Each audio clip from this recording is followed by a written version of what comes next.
Hello, fellow travelers, and welcome to Versus Stars podcast. And my loyal listeners, thank you for your support. And remember, click the subscribe button, everybody. It's an amazing episode because Wells Thompson boards the mothership. You know him as the co-writer of Frankenstein, the Unconquered, and MechaTon. He is now the co-writer of Depths, currently on Kickstarter. Come aboard as we're traversing the stars. Hello, Mr. Thompson. Thanks for coming to the Versus Stars podcast. Hello, Jeff. How you doing? Doing very well. Thank you for having coming back. And this is, I think, the third appearance by you. So congratulations. Yeah, no, it's been a couple. We were just on recently for MechaTon. That was a good time. Yeah. So here's the three more. So you've been behind the series like Frankenstein, the Unconquered. You've been on the show for MechaTon. How have the experience behind these previous projects led to the creation of Depths? So these were kind of the I guess the practice run up to Depths. We knew that Depths was a really big project. It was going to take a lot of energy, a lot of pull, an established audience to get something like this funded. So while we had the idea for Depths first, and we had the script ready for Depths, we wanted to bring something a little bit more manageable to the table first, and so that was MechaTon at first, and that has been popular for us, and then Frankenstein the Unconquered, which has been extremely popular. Yeah, and so those are just kind of the stepping stones up to Depths. I think thematically they're all very different, kind of tonally, but thematically they make sense if you kind of unfocus your eyes. So, like I said, this is a very personal project for you and also Dalton, who's the co-writer. Is it difficult to allow for vulnerability in such a personal project? No, I mean, I think with what we've been doing, we've been writing forever. We went to college together for creative writing, and we're in a lot of the same classes together. So at some point, you just kind of put away, I don't know, your embarrassment. Like you're not really worried about being vulnerable you're putting so much of yourself on the page anyway that when that people are going to see a part of you that they wouldn't normally. So yeah, by the time we started doing this project, it just wasn't even a thing that crossed our minds. It was, this is important to us. Let's put it out there. It wasn't like, oh, what are people going to think about us? Like, well, we're clowns anyway. So, I mean, when you're writing something like that, is there ever a sense that you kind of want to hold back a little bit, or at this point, are you just like you're just out there? No, I want what's best for the story, and I want what's best for the people reading it. And this is the kind of story that really demands your honesty. And yeah, you can only really say what you need to say if you're being vulnerable and you're being open and willing to go there, as it were. Besides, I can always put up the shield. It's just fiction, even though I'm on podcasts every day being like, it's really happened to me. It's the exaggerated true story of Dalton and our lives of being, depressed 20 somethings turned 30 somethings. Allegorically, you've never been trapped on deep underwater. Allegorically, I feel I've been trapped underwater. Yes, literally. I want to make sure people are like, he really invented the goddamn thing. Yeah, I would have heard of it. Damn it. The 1930s, I invented. So go into a little bit more about what this project means to you and obviously Dalton, even though he's not here. Sure. For him. Yeah, well, broadly, Depths is about a guy who builds this diving suit, perpetual diving suit that can withstand immense pressure and keep him alive underwater for as long as he can stay alive. As long as he keeps hunting and getting food, and as long as he's willing to move forward, it will keep him alive. But sort of the isolation and pull of survival that comes with that. So on its surface, very much like an adventure, story, survival in the vein of the Martian. But from the beginning, we knew that it was going to be kind of about more specifically about like grief and clinical depression and trying to live in an environment that is essentially hostile to you. Which resonated with us quite a bit because, I've had my days where I can't get off the floor or out of bed. So you know, it those are very much like real things to me and Dalton. But we figured the best thing to do is to try and channel that and make something productive both for ourselves so that we could process it, and for readers so that, you know, if people are experiencing that, they can recognize it and go, oh, this is, you know, this is, it's not just me that feels this way. I think I imagine there's a lot of people who are feeling like I've had moments like that. I can tell you right now, I've been there. I just got laid off from work, or about to be laid off from work, so I know exactly what you're saying. Oh, for sure. Yeah, no, it's brutal. And then like it kind of turned out to be a quirk of good timing that like the pandemic hit and everyone spent, you know, a good chunk of time, whether it was a few months or a few years, like completely isolated and quarantining and not, you know, not going out as much, and sort of adapting to that sort of solitary lifestyle. And so I think this has very niche appeal for like, you know, people who are really in it, but then sort of broad relatability from everyone that's been through that in recent years. Well, I think the kind of the hook that you guys are using, 20,000 Leagues the Sea Meets the Martian, I think it seems to be a great descriptor for this. For one, both are fantastic. The Martian Right. is a brilliant one, and I don't know if they were quite delved into quite the loneliness that he must have felt. I think they went more with humor than the actual. Yeah, there was definitely like I wouldn't call that like a comedy. It did win or a Golden Globe, I think, for in the vein of comedy, which is bizarre. But yeah, it was. I think that story is a little bit more like what makes it riveting at its core is kind of the humanity of it, but it is very concerned with like the literal physical like way that he pushed himself and the technological like, you know, the things that he did literally to make it through, which are fascinating. That's really, really cool and fun to watch. Like the literal hard science behind it makes for a really interesting story. A lot of our like we wanted to imply that there was a lot of hard science there without actually that being the focus of the story. It is much more about his emotional state and much more about, you know, the sort of inner strength that he needs to make it through, as well as, you know, the physical toll it's taking on him, because it is not, it's both. You know, it's moving through the water is not something humans are made to do generally. So just doing that much, you know, is exhausting, and that's again feeds back into sort of what we were talking about is like how do you rescue yourself when just moving around, when doing anything is overwhelming and exhausting and entirely too much, and you don't even know which way is up. Yeah, like I said, I think the allegory really is brilliant, and how you guys developed that whole concept. I think it's amazing. So as you said, the character's name is my saying the name Emil Parker? Yes, Emil Parker is our protagonist's name. Yeah, he is 19 yeah, born in like the 1900s, like, or like the decade, not the century. When he's approaching 30, his father disappears, and he feels very responsible for it. He slips into a depression, and it's his friend James that kind of pulls him out by having him focus on, let's, you know, build this thing, let's build this suit that you've had ideas about. So he pours everything into his work, and then once he's down there, he gets stuck. Yeah, it's Emil is very much like basically how Dalton and I kind of view ourselves as like people who really obsess over our work and dive into it and ignore the problems around us and are just a total. It's probably a little bit harsher than we actually should view ourselves, but you know, we see ourselves as kind of being a mess, and Emil reflects that. So when you think about Emil and his goal to make the suit, I obviously said his motives is to try to get over some of the stuff that he's dealing with. What is the motive of the suit itself? Is it exploration? Is it profit? Is it just to see if it's possible?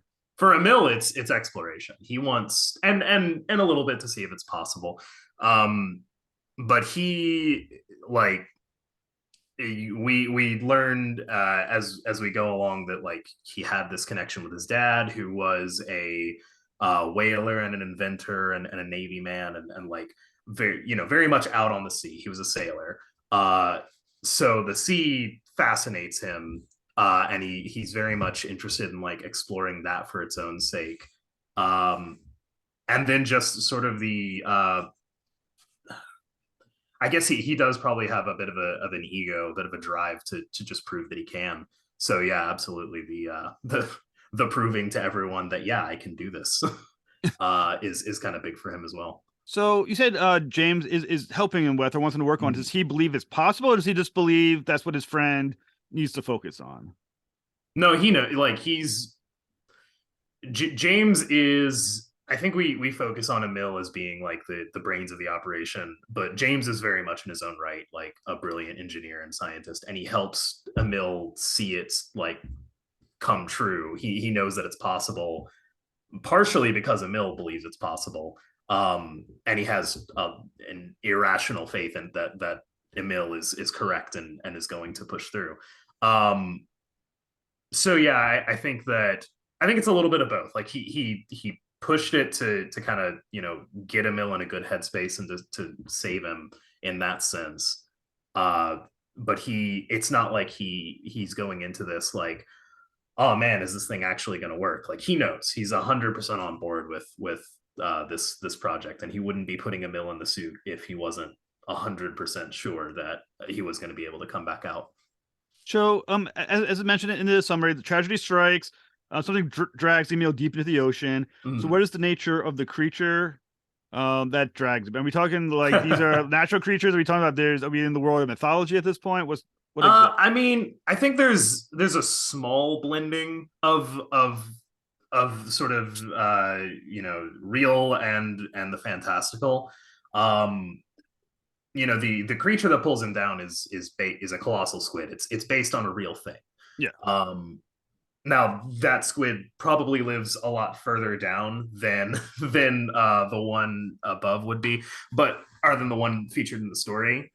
But yeah, all of the sort of sea life that and scenarios and real and like stuff that happens underwater, that's all real, which was a really fun thing about doing the book, is that you don't have to invent so much as you have to just research, because it's all very weird down there. It's interesting enough as it is. You don't have to you don't have to pull a lot out of your hat. That said, like the squid has a bit more personality than just it's a wild animal, and it is kind of a recurring antagonist throughout the book, which and there's personal history between the squid and Emil's father. It's a whole thing. um so there's a little bit more going on than just a random animal attacks him, and that does kind of hedge into the mythological a little bit, but all the animals are very much just real things that live in the ocean.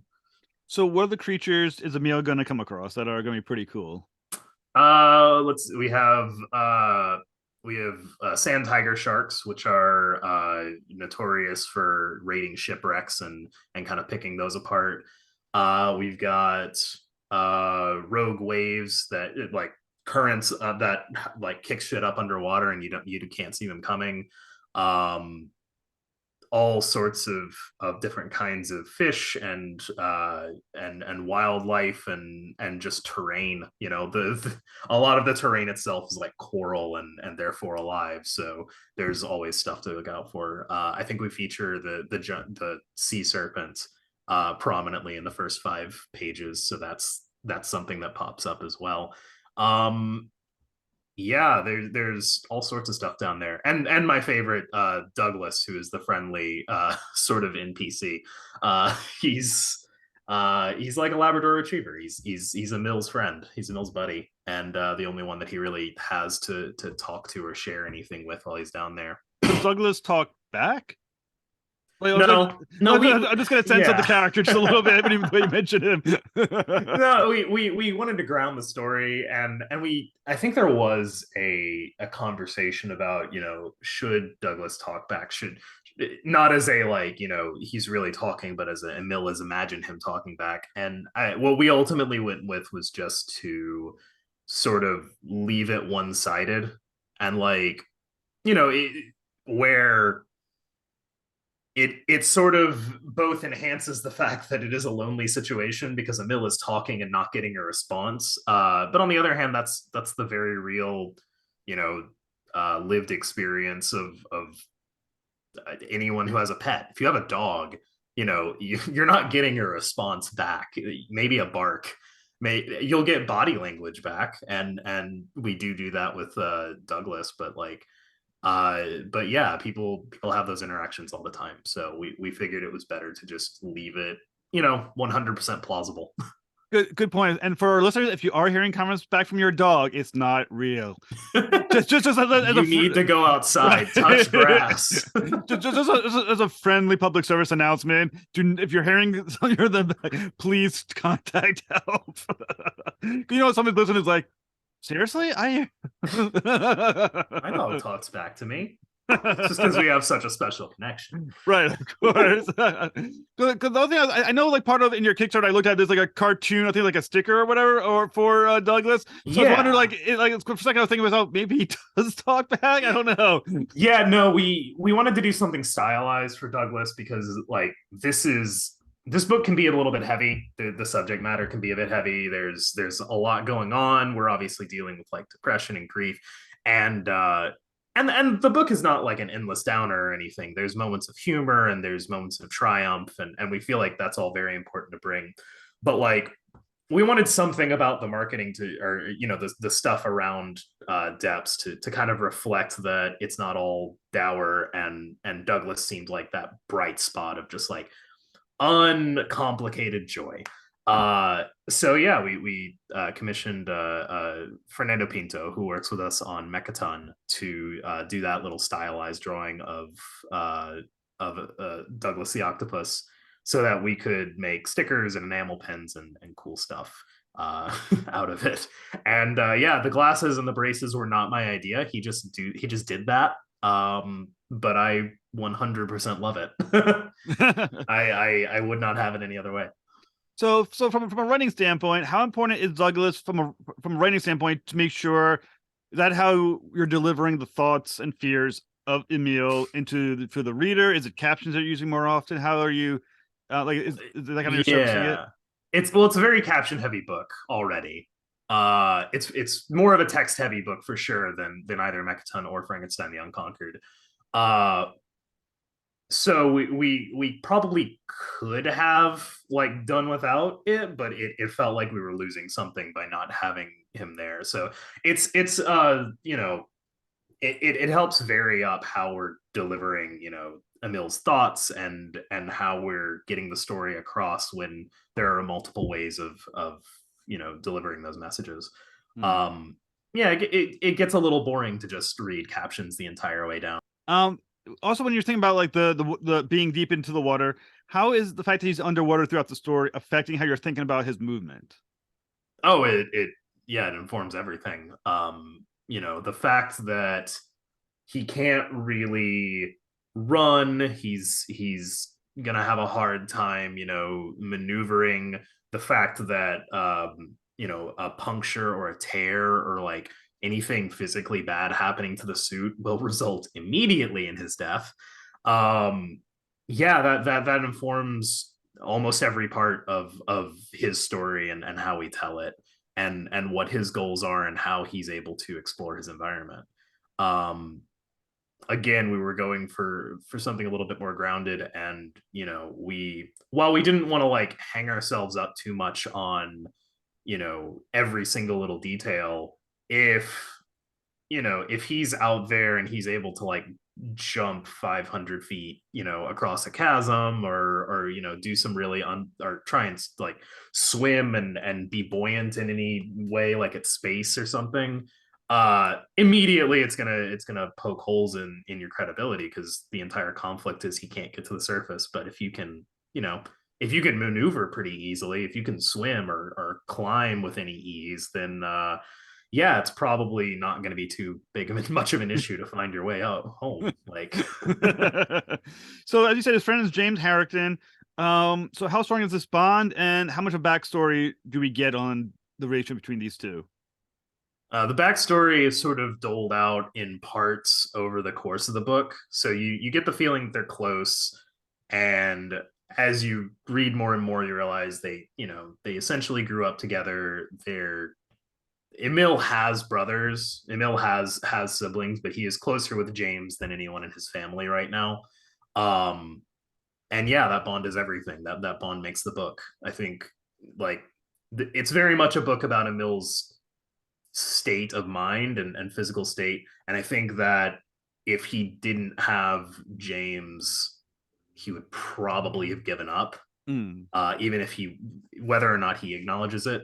And James is manic the entire time because he wants his best friend back. So mm. he's doing everything he can to try and find Emil, even though it is completely hopeless and like there's no chance that he'll be able to do it. He just doesn't care. He's more concerned with with seeing his friend again. So when as Mill being left down there, how confident is he that James will eventually come for him? Oh, he doesn't. I don't think he believes that anyone is looking for him. Like I think he hopes that James is looking for him. He holds out hope that I'm gonna maybe I'll get to see James again. Maybe I'll get to see my family again. Whatever the case may be. But like he understands the logistics of trying to find someone Mm, in this situation, and it is less a needle in a haystack and more like finding finding a penny in a pool in the dark. like mm. it's maybe you'll come across something, but probably not. You're pretty much on your own down there, and you can't count on anyone to come pick you up. So long term, what is Emil thinking? I mean, does he think just last as long as I can? Does he think if something will come for me? Like, what is keeping the next footstep happening for him? There's a lot of discussion of that in the book because obviously trying to keep up your motivation is a big part of survival and a big part of, living. So he has a lot of internal conversations, and those spring from I want to explore for my own sake. The suit works, I want to use it and kind of see what's around and see what we accomplished. um there are other motives as well, and obviously his end goal, if he can, is to make it home. If he can make it back to the surface, great. He doesn't really have he doesn't have a then we can X. Like it's just like, okay, at some point, like I have to find a way home. So that kind of motivates everything that he does. And then at a certain point, he realizes that there might be something down there that he needs to know more about.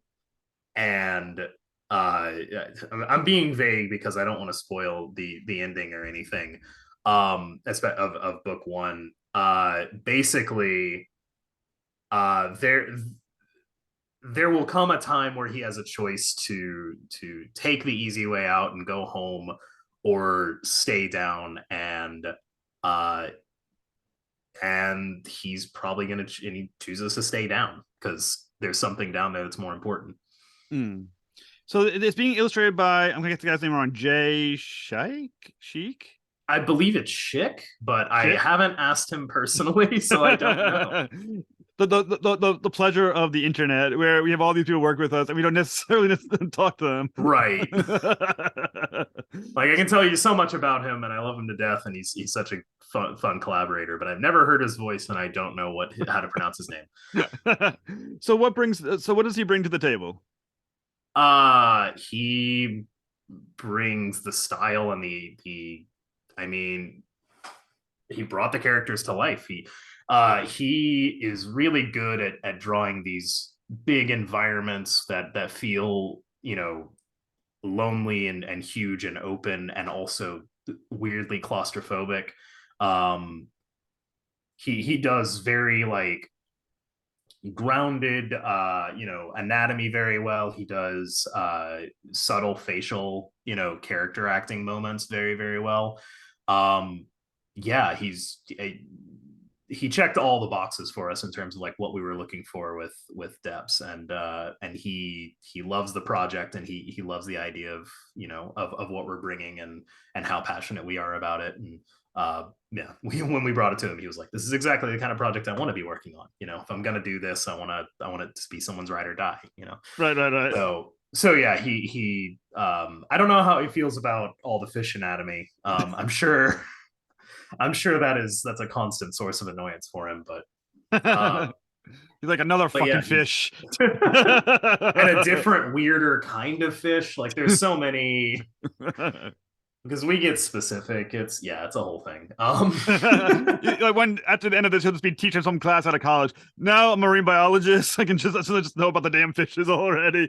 Jesus. Yeah, no, that's the beautiful thing about writing is the mountains of research that you do prepare you theoretically to do something cool in other areas of life, but no one ever takes you seriously. You can't be like, I want to study fish, and they're like, what are your qualifications? I wrote a book.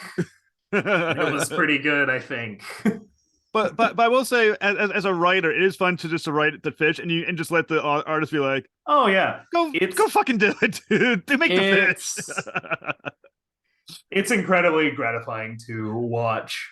Oh, sorry, to watch Jay, you know, sort of visualize what we've had in our heads for the last 7-8 years Mm. of just like these sweeping vistas and these sort of big character moments, and how to convey big emotions when you can't see someone's face. Like, Mm. that's challenging. One day I'm gonna write something that is gonna be easy for the artist, but man, it is not. It is not this book. The story of Joe crossing the street. Yeah, no. So Depths is now on Kickstarter. So which rewards are you most excited about, and which are proving most popular right now? I think the most popular one is the hardcover. Heather Vaughn did this gorgeous like eh, blueprint of the diving suit on like superimposed on top of this just hollow looking like Grecian figure that is kind of a mill, and it like perfectly kind of reflects his state of mind, and Mm. and it's just gorgeous. um it's also our first time we've done a hardcover, so we're really excited about that, being able to kind of produce a book of that kind of high quality. um I'm most excited about this is our first time doing a draw me in tier, so I'm always really excited. I am really excited about that, where you can get yourself drawn into the book as a background character, as an extra with a line, or as a full minor character with a whole scene and like tons of dialogue. So But not as a fish, though. you can't that we haven't figured out how to do that. No, I guess we can name you like get a fish, and that's your fish. Be like, that fish has a really human-looking face. What the hell is going on here?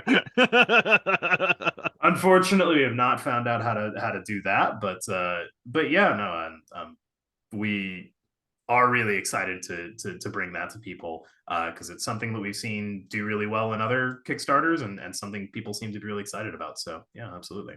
So, how long does the campaign run for, and what's next? Campaign runs until 6:15 p.m. on May 31st. That is this coming up Wednesday. And what's next? We have Frankenstein number 3 and 4, Frankenstein the Unconquered number 3 and 4 coming to Kickstarter later this year. If we have enough time in the year, we're going to do the MechaTon trade. So MechaTon number 1 through 5, the collected issue. And then I have a project that I've been working on called The Catskin and the Rose, that is very like sword fantasy adventure in the vein of like Princess Bride, but very sapphic, and with Rachel Disler, who is a phenomenal artist behind Nightcrawlers. as well as a bunch of short stories, one of which was in Sharp Wit. I'm pretty sure one of which was in Color of Always, and I believe she was in Sharp Wit in the Company of Women as well. Very cool. Mr. Thompson, it's been an absolute honor to be with you as always, and hopefully Depths kills it. Yeah, me too. I hope so too. Thank you. Thank you for having me.